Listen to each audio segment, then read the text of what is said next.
Welcome back to Old School Sports and our Out of the Park Baseball 25 series, Can We Save the Oakland A's? And welcome to what will probably be a relatively short episode before we get this 2041 season. It is Friday, March 1st, 2041, just one opening day of spring training yesterday, 2-1 against the Blue Jays. So the goal in this episode is to keep this team healthy as we get to the start of the regular season. And we also have a few roster decisions to make this year. We traded away several veteran players who were a bit more expensive this past offseason, and also lost a couple of very important free agents, most notably the franchise Jake Ortega. But what that means is there might be a little more uncertainty this year than most recent years in terms of the 26 players that are going to head north with us. Feel like there are probably 5 or 6 young, high upside pitchers from Double and Triple A who are likely competing for 3 spots on the pitching staff, most likely in the bullpen. And feel that we've also got 3 or 4 young outfielders competing for a couple of spots on the major league roster, including potentially being our starting center fielder, or at the very least being involved in a platoon in center field.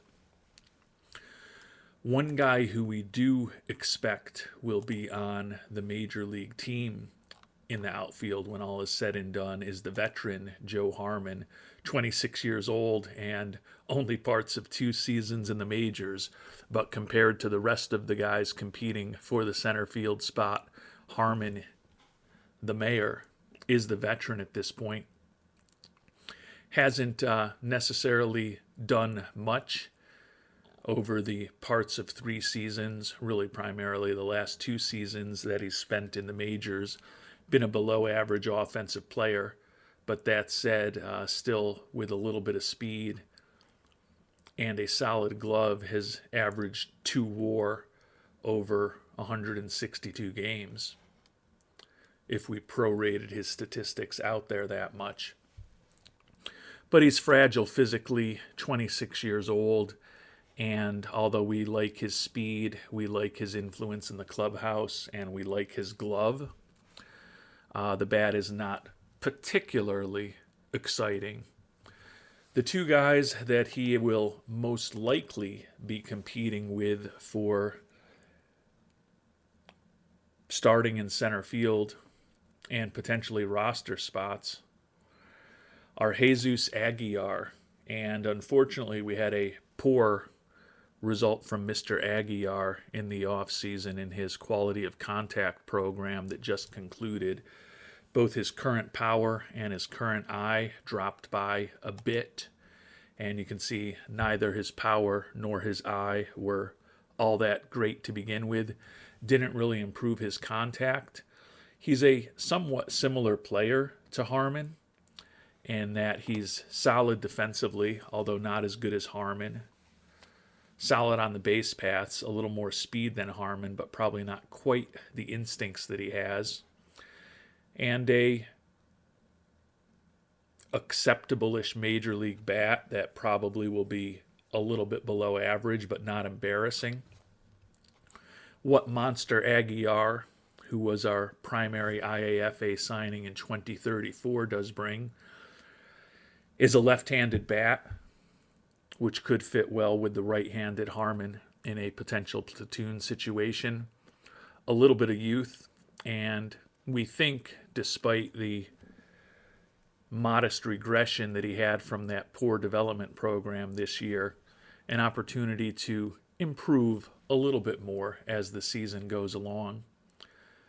And interestingly, the third guy that most likely will be competing for a roster spot in the outfield, although there are others, is Bobby Armstrong, who we picked up in a big trade this offseason. He's unfortunately frustrated with his bat speed program that will conclude tomorrow, since we picked him up day after the off-season began.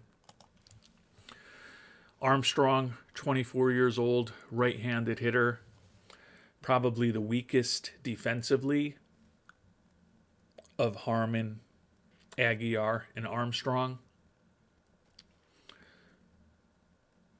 Solid speed, similar to the other guys, and potentially the most interesting bat, although he's got some development, more significant development that we think can still take place. Armstrong does still have 2 option years, so it would be easy to put him in AAA, let him continue to develop if he doesn't make the team. But we'll find out tomorrow how we do in that bat speed program with Armstrong. Obviously looking at 1 day left and the fact that he's frustrated, expecting it to be a no improvement result, but you never know. And you can see that we've got a bunch of shorter programs started, a lot of focus on improving defense for some of the more prominent names in our organization, some of the better prospects in our organization. And although he's not necessarily going to be playing catcher for us this year, we do have Jonah Richards trying to complete a relatively difficult program to improve his defense behind the plate, where we think he will almost certainly end up for us a year from now.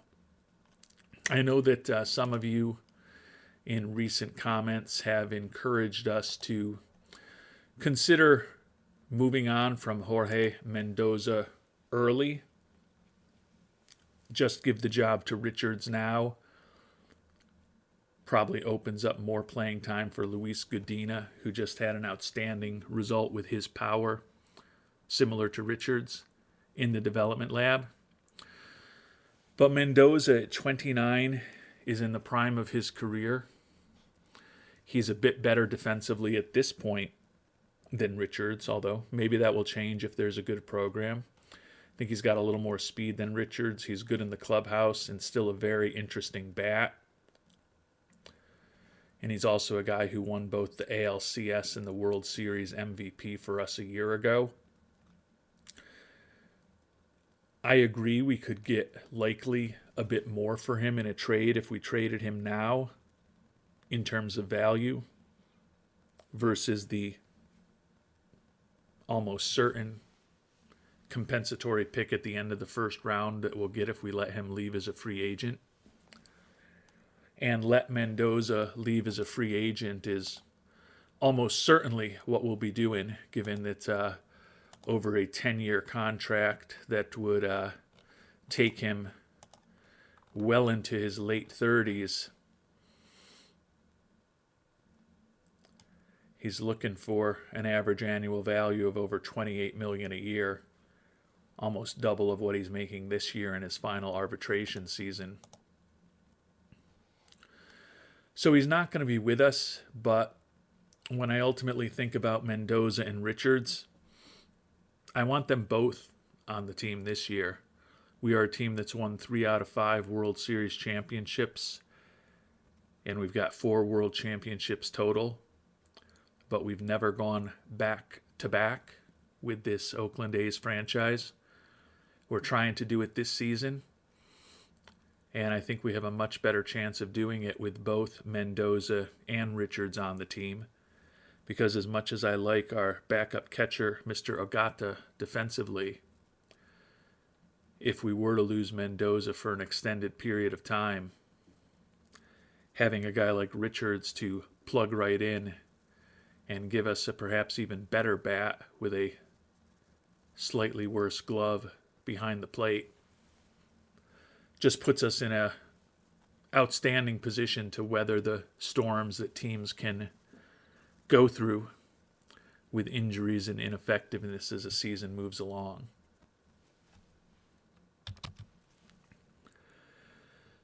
Speaking of Mr. Richards, though, as I alluded to, he just had an outstanding result in the development lab with his power. I believe the result was that his current power went up 15 points and his potential went up 5 points. And you can see he looks like an absolutely devastating offensive force here at the age of 24 years old. And as we've talked about, ultimately we think he can be an above-average defensive catcher for us. Richards, looking for big money, but not incredible money. The difference in a 10-year contract with him and Mendoza is that the average annual value is only $16.5 million. But we have to be fair. He's got a couple of minimum salary years ahead of him, followed by 3 to 4 arbitration years potentially, depending on whether or not we manipulate his service time. So he's really looking for about $22 million a year in those out years. That being said, those out years are still $6 or $7 million less than what Mendoza is looking for his free agency years. And in addition to being less expensive, those out years in this 10-year contract for Richards are through his early 30s, as opposed to the older 30s that we'd be paying for Mendoza. So the contract certainly should be less, given that we're ultimately potentially buying out, as I noted, both minimum and arbitration years over the next several seasons. But I think when we think about spending $22 million a year at the end of this contract for Richards in his early to mid-30s, that's a much better investment potentially than spending $28, $29 million a year for Mendoza in his late 30s. So we are going to certainly try to save some money from the 11 years and $186 million or 10 years and $165 million that Richards is looking for. But definitely would like to lock him up, believing that although he may be a first baseman or a DH for us this upcoming season, with the very talented Mr. Mendoza still on the team, he is, over the medium to long term, likely to be our starting catcher, hopefully for the next decade plus. And we're going to try to save some pretty significant money in this offer to Richards. Don't want to be penny wise and pound foolish, but given that he's in a pretty good mood, think we'll get another crack at him if this amount doesn't work out. You remember he was looking for 10 years, about $165 million with a player option in the final season. We're offering him 10 years worth up to $144 million with a team option for the final season. So less money, less peak value, and a little more team optionality. Obviously $20 million plus less over those 10 years. So simple math tells us we've cut things by a little over $2 million a year and given ourselves an out at the end if things don't go particularly well. I'd love it if he was willing to take this back to his family to think about it. It might be a little too aggressive on our end, but we're willing to try to find out. And he's willing to think about it. So I think 10 years, $144 million-ish for Richards would be a really nice transaction for the A's if it's able to go through. Obviously paying him a bit more these next few years than the minimum in those low arbitration years that he might have ahead of him. But think that if he ends up being the player that we think he can, he could be a very important part of our future and hopefully be a very valuable piece, not just in terms of his performance, but his actual economic value compared to what he's being paid if this all works out. So we'll submit the offer to Mr. Richards. We'll move forward and find out tomorrow what happened with Mr. Armstrong in the development lab. And then we're going to start quickly moving through this spring training. And as expected, no improvement in the development lab for Bobby Armstrong. Certainly thought that would be the result when we saw him frustrated close to 5 months into the program with just 1 day to go. And unfortunately for us, that extra day that it took us to get Armstrong into the development lab means that we're only going to be able to run 19 spots in the shorter programs because there's not enough time for Armstrong to complete a program before the season begins. So before we start, and we would have put him in to improve his defense in center field, obviously given that with Ortega, who's been our longtime center fielder, gone, and the fact that we've traded away Sergio Palomares, who played a lot of time at center field over the past several seasons when Ortega's been injured and or when we moved Ortega into less demanding defensive positions. We're certainly hoping that this player development period in the development lab would be good for us with our younger center fielders. And as we talked about, no improvement for Armstrong offensively, a poor result for Aguiar offensively, and we'll roll the dice and hope that Aguiar can handle a difficult program and improve his respectable defense in center field a bit over the coming weeks. Final thing that I thought was real interesting that I wanted to talk about at the start of this episode, which really documents how many important veteran players we either traded away this offseason or let move on as free agents.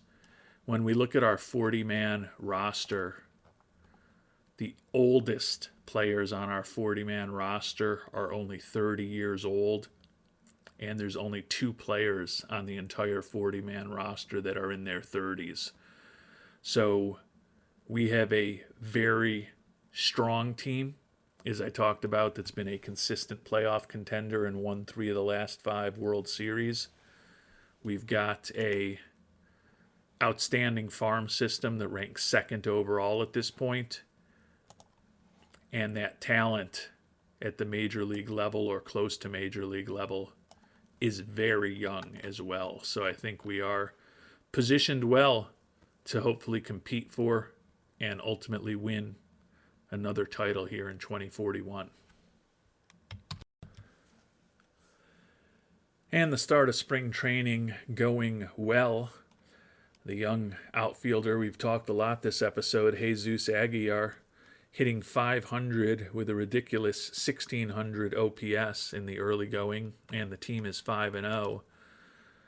Unfortunately, and you know there's always an if when I start, or a but when I start talking about how well things are going, Ernesto Comunez, the young starter, basically going to miss all of spring training with a flexor pronator strain in his elbow.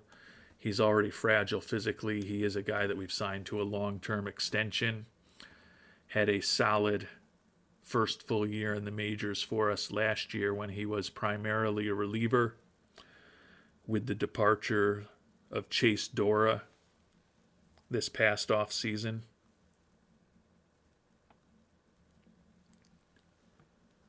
along with the fact that we traded away the potential starting pitcher that we had picked up in that trade last year with the Red Sox and Mr. Gallick.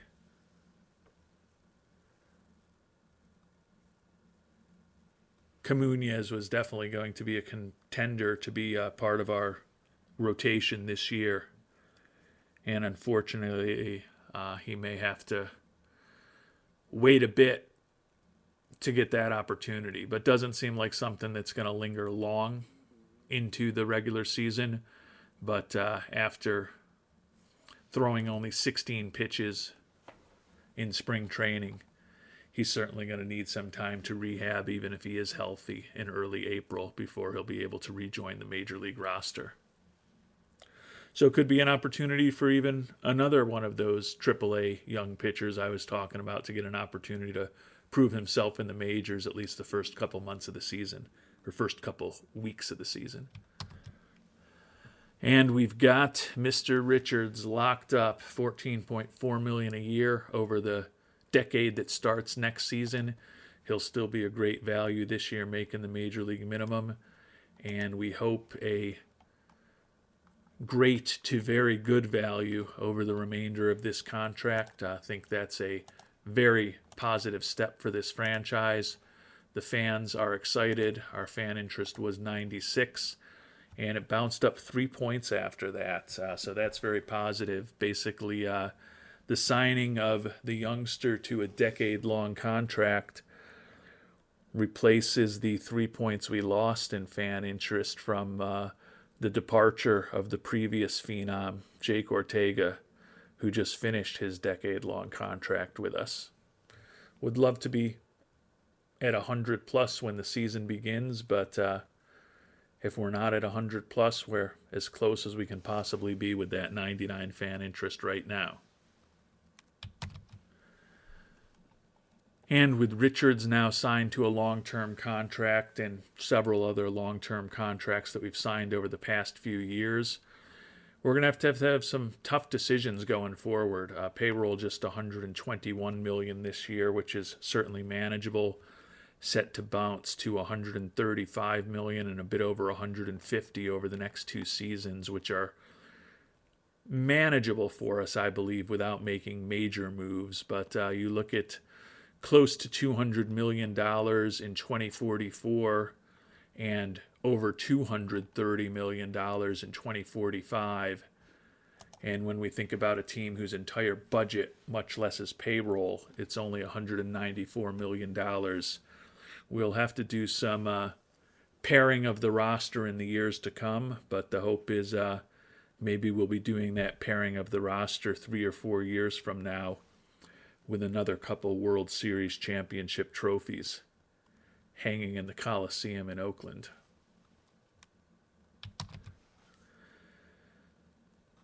And as we head into the final week of spring training, the most important thing is that outside of the injury to Dozer Comunez, the team is healthy, and hopefully we can stay that way through the last 6 games. But it's been a very strange spring for the Oakland A's so far. We started out 12-1-1 in our first 14 spring games. Since then, unfortunately, we've lost 7 in a row. So not that the spring training record is all that critical, but certainly don't love the fact that we've lost 7 consecutive games after getting off to a very strong start.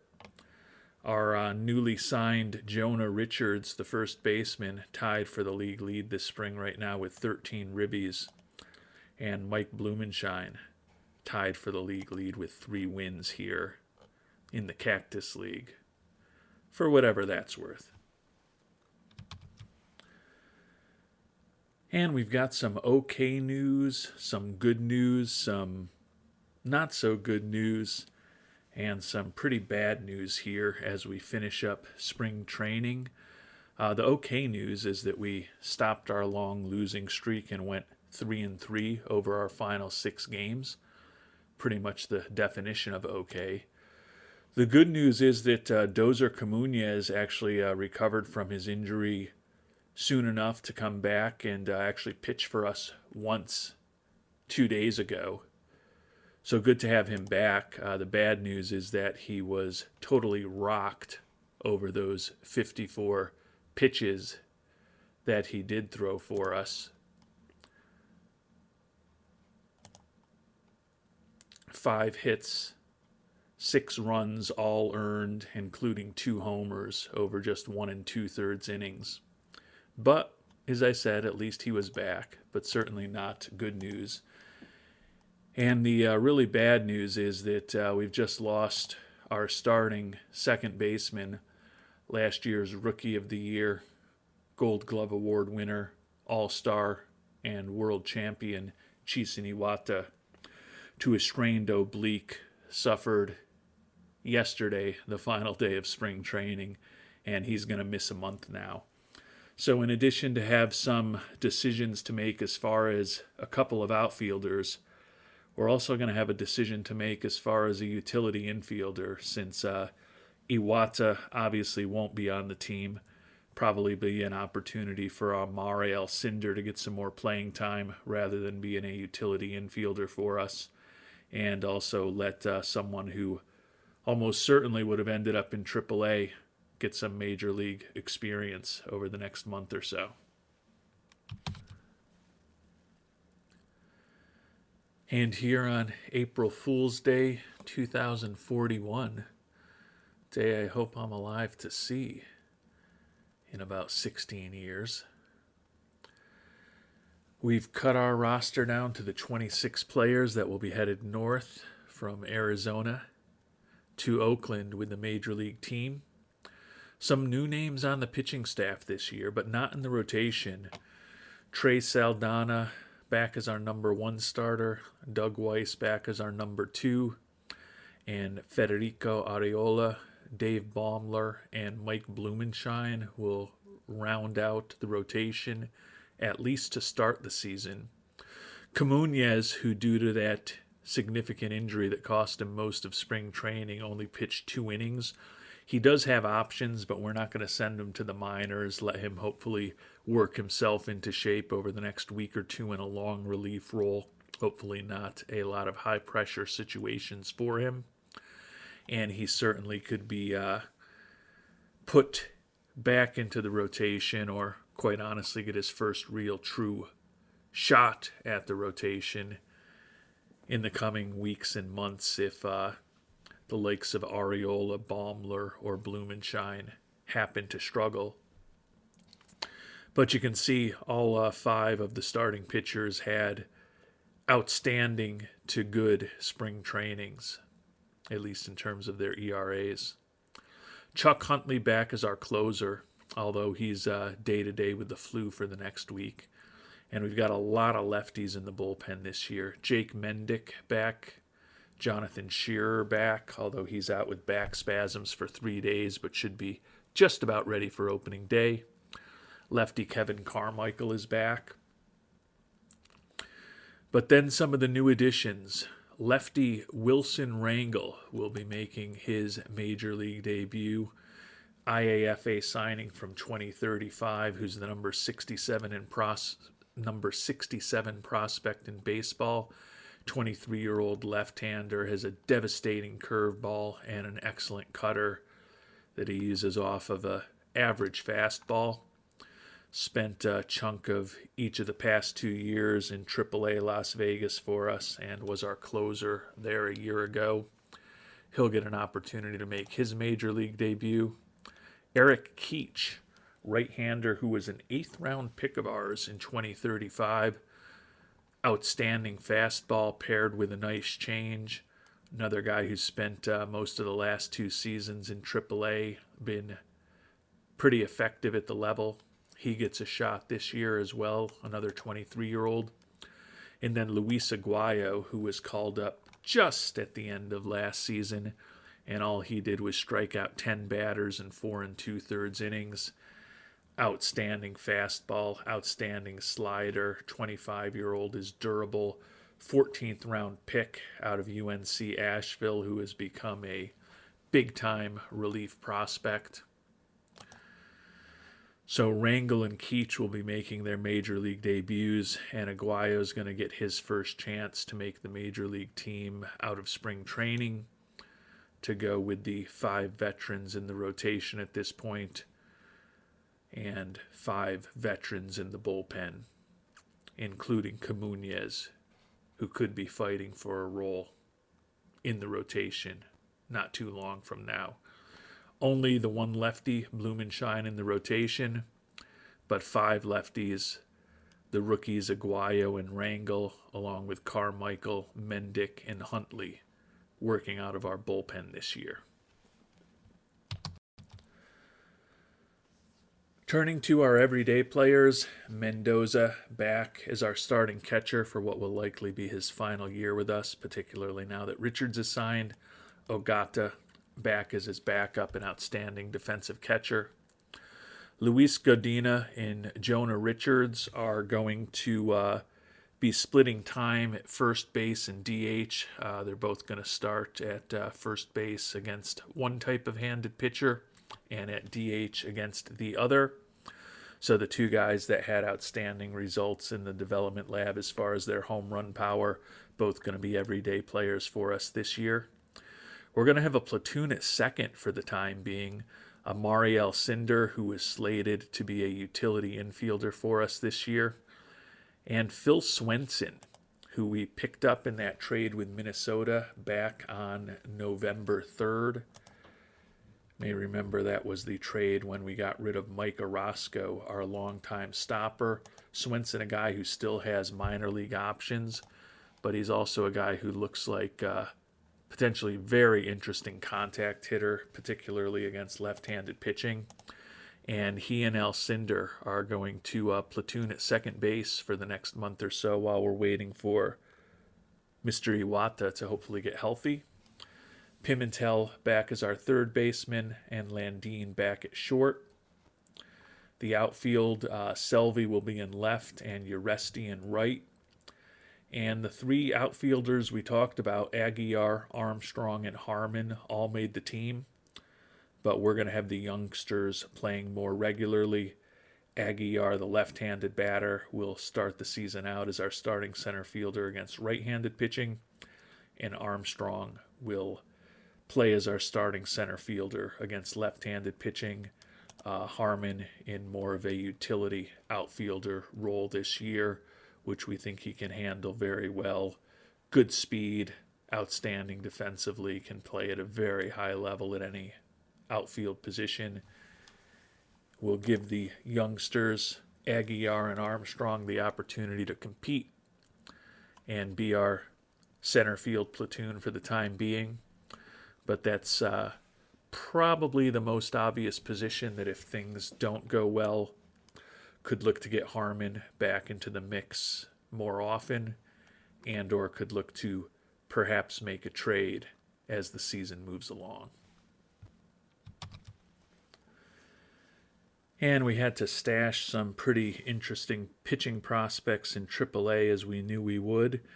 And honestly, some pretty interesting batters in AAA as well. So feel like there's pretty good depth here for this team as the season gets underway. The hope would be that we'll have Iwata back in the not-too-distant future to supplement the team. Most likely, you would think Alcindor or Swenson's roster spots would be in jeopardy when that happens, but clearly a lot of other things can change between now and then as well. But as we think about this team heading into the 2041 season, not a lot of complaints about this roster and how it's positioned. Really like the pitching, really like the defense, really like the lineup. As we've talked about, center field perhaps is an area that might be a little bit weak. Bobby Armstrong has the potential to be a really big-time player. There is probably an argument to be made to give him everyday action for us, but given that he is already 24 years old, just not sure how much of this potential he's really going to end up reaching. For the time being, we're going to go with a proper platoon, at least in the start of the year, and let the youngster Aguiar get the action against right-handed pitching. He's also the best defensive center fielder we have in terms of his range. But if he struggles, I think the next logical step, as long as Armstrong is performing reasonably, will probably be to let Bobby Armstrong play every day in center field. And then if that doesn't work, Joe Harmon, who at 26 years old is the grizzled veteran among our center fielders, might get a shot. And if nothing works at that point, then we may be back in the trade market, at least considering a center fielder, like we were last summer. So we've got 3 days left until the season begins, and we find out how things went in the development lab. Take a quick look at how things are going. Got a fair amount of frustrated players with their defensive programs, unfortunately. Interestingly, though, Jonah Richards looks on track to hopefully have a solid result in that improved defense at catcher program, which would be huge to his potential value given the huge step he's already taken forward with his bat. this past offseason. So we'll find out the results from that and take a look at the preseason predictions when we get to opening day on April 4th. And we've made it to opening day. We'll be starting off against the division rival Mariners. All owner John Fisher is expecting from us this season is to win it all. Take a look at the defensive programs. Juan Ramirez, a young prospect, no improvement. Brett Carlisle, potential two-way player, no improvement for him either. Eric Keach, the young pitcher that made the major league team, no improvement with his defense. Mike Homer, who like Brett Carlisle is a potential two-way player, not too far away, improved his defense a bit when he was at third base. So some progress there. Still a guy who looks like he could be a useful arm, a useful bat, and a very versatile defensive player. Number 63 prospect in baseball for the former second-round draft pick. Don't think he's going to be superstar, but think with his versatility, he could be a very valuable guy to have on the roster in the not-too-distant future.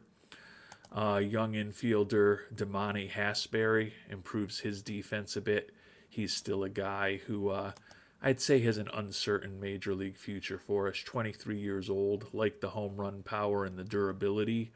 But other than that, still not a good defensive player, even with the improvement. Only 6'1", so he's never going to be a great first baseman. And other than the home run power, the rest of his bat is not particularly inspiring.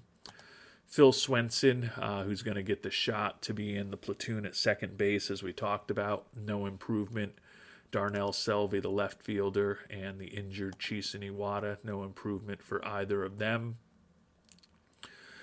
Luis Godina improves defensively at second base. Still not necessarily a great choice at some of those infield positions, but his range is now at least above average.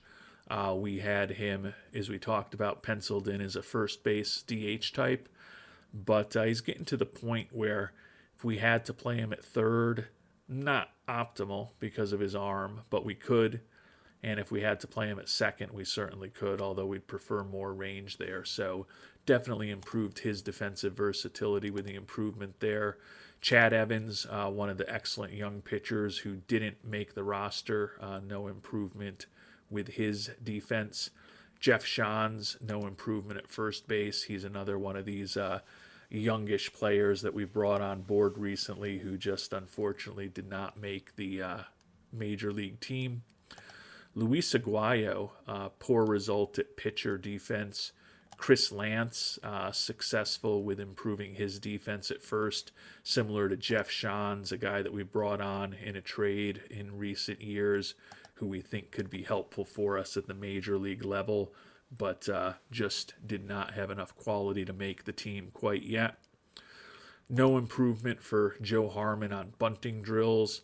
Mike Blumenshine improves his defense. Unfortunately, no improvement from Amari Alcindor. No improvement from Jesus Aguiar.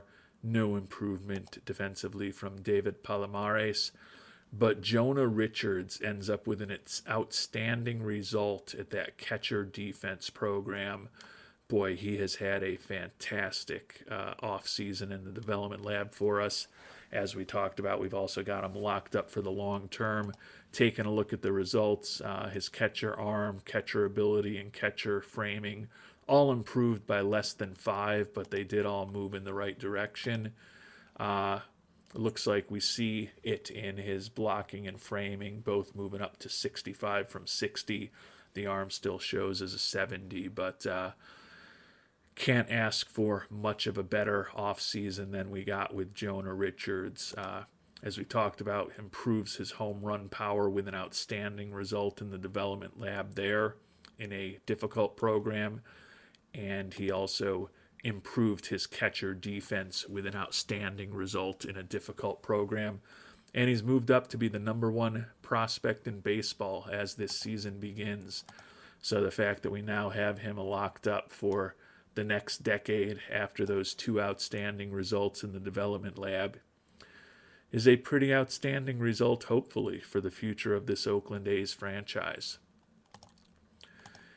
And before we finish things off and start preparing for the 2041 season in earnest by getting our minor league teams all organized offline, take a look at the preseason predictions.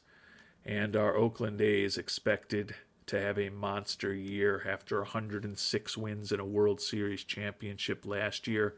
Expected to go 112-50 this year and easily win the AL West by 26 games over the Rangers and have the best record in the American League over the Kansas City Royals by 21 games if all goes according to plan. Jonah Richards expected to have a monster year for us in his first full season in the majors. And Darnell Selvey, who's been a bit overshadowed the last couple years since he came up by his teammate Juan Pimentel. Pimentel edged Selvey for Rookie of the Year 2 years ago, and Pimentel won the MVP award last year, while Selvey finished a bit down in the voting. Is expected to have a really big year for us as well. Pitching-wise, none of our guys expected to be among the top 10 pitchers, but Steve Genus, who will be pursuing a ridiculous 8th consecutive Cy Young Award this year, expected to go 16-11 with a 3.57 ERA, 244 strikeouts. Over in the National League, the Padres expected to be the best team with 96 wins, but a lot more balance. No one running away with the National League, at least in this simulation, like we did in the AL. Mike Ramsey, the two-way player for the Braves, expected to go 17-8 with a sub-3 ERA and close to 300 strikeouts. Doesn't look like Ramsey's expected to have a monster season offensively. So we'll find out how accurate these predictions actually are over our next several episodes. Until then, thanks so much for watching, and hope you have a great day.